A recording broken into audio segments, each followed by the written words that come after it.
Hello everyone. तर आज मी गेली होती माझ्या फ्रेंडकडे. ती मला खूप दिवसांपासून तिच्या घरी बोलवती आहे. त्यामुळे मग मी फायनली आज तिच्या घरी गेले.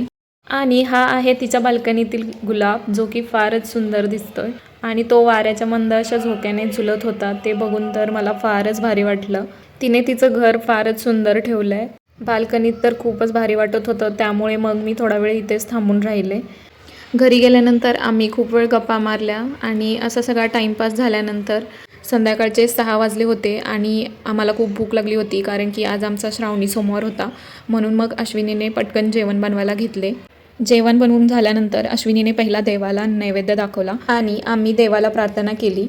अगरबत्तीचा मस्त असा वास येत होता आणि आम्ही देवाची पूजा केल्यामुळे खूपच पॉझिटिव्ह अशा व्हाईब्स येत होत्या. त्यानंतर मग मी आणि अश्विनीसुद्धा जेवायला बसलो. उपवास असल्यामुळे खूपच भूक लागली होती आणि ओव्हरऑल जेवणातील सगळेच मेनू खूपच टेस्टी बनले होते.